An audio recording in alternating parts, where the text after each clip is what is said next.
We're here! We're finally here! I can practically smell the history from the parking lot. I can smell pork.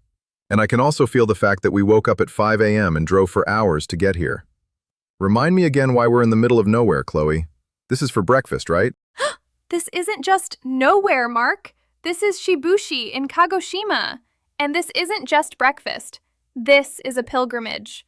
We're about to eat at Maruchon Ramen, the one, the only, the original. A pilgrimage for noodles. That sounds about right for one of our trips. At least we're not the only crazy ones here this early. They're not crazy. They're enlightened. They know what's up.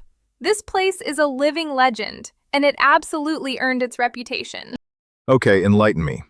What's the story behind this place that justifies a pre-dawn road trip? All right, history lesson time. Maruchon Ramen was founded way back in 1962 by a man named Saburo Nishiura. The man was a genius. His family, the second generation, still runs the place, protecting the exact same flavor he created over 60 years ago. 60 years is a long time to just be making noodles. They must be doing something right, I'll give you that. Something right? Mark, they are doing everything right.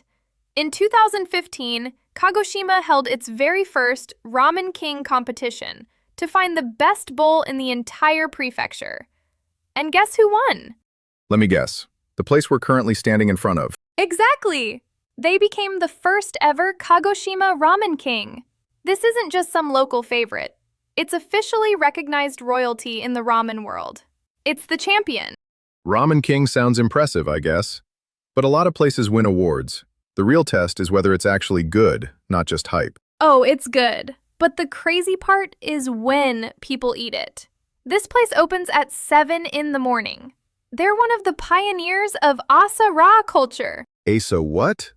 Is that another one of your anime terms? No, silly. Asa means morning, and Ra is short for ramen. Morning ramen. It's a whole subculture, especially for people who work early or just want a hearty start to the day. It's the ultimate power-up before you start your daily quests. Ramen for breakfast feels heavy. I usually just have coffee, maybe a piece of toast. A giant bowl of pork soup seems like a recipe for a nap by 10 a.m. You're thinking of the thick, heavy stuff. This is different. Trust me. It's like, you know those legendary barbecue joints in Texas that people drive hours for and line up at dawn? This is the ramen version of that. It's an institution built on pure dedication to the craft. Look at it! It's so perfect in its simplicity. It's simple, all right? I see some pork, bean sprouts, and green onions, that's it. For a king, I was expecting something a little more, I don't know, majestic? Where are the fancy toppings, the seasoned egg? That's the entire philosophy here. The founder perfected a recipe that is in ultimate balance. Nothing can be added and nothing can be taken away. Each element is there for a reason, and adding anything else would just ruin the harmony. The harmony of bean sprouts and pork. I'm deeply moved. All right, let's see what this legendary soup tastes like. That's it. That's the flavor. It's 100% Kyushu pork bone, but it's so light. They simmer it for 5 hours and are super careful about skimming off all the gunk.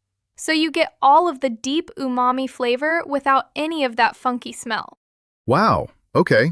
I was expecting a punch in the face of pork fat. But it's clean.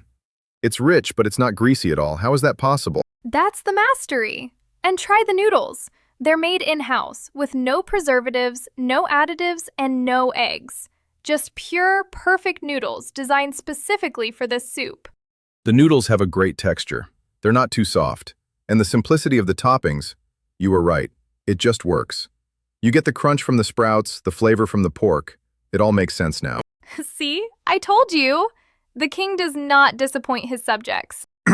All right, don't get ahead of yourself. But I will admit, this is one of the best bowls of ramen I have ever had. It's breakfast, and I think I might finish the whole thing. I knew you'd love it! For everyone watching, we're at Maruchon Ramen's main branch in Shibushi City, Kagoshima Prefecture. It is a bit of a trek, but as you can see, it's totally worth it. And she wasn't kidding about the time. They open at 7 a.m., and the line starts before that. I heard on a busy day they can serve up to 1,300 bowls. 1,300! That's insane! So my biggest tip is come early. Don't roll up at noon expecting to get a seat quickly. Embrace the Asa-Raa culture and start your day like a true ramen champion. And on a practical note, it's surprisingly affordable. For something crowned the king, it doesn't cost a king's ransom. It's just an honest, incredible bowl of ramen. So there you have it. We drove for hours, woke up before the sun, and stood in line all for a bowl of breakfast ramen. And was it worth it? I came here a skeptic, and I'm leaving a convert. Yeah, it was absolutely worth it. This is a taste you can't get anywhere else. Sometimes the most unforgettable experiences are hidden in the most unexpected places. You just have to be willing to go on the adventure. As long as the adventure ends with food this good, I'm in. Perfect! So what do you guys think? Would you travel for a legendary bowl of ramen? Or have you ever tried morning ramen before? Let us know in the comments below. And if you want to see more of Chloe dragging me to strange and wonderful places across Japan, make sure to subscribe and hit that notification bell. You won't want to miss what she has planned next. Thanks for watching, everyone. See you on the next trip. Matane!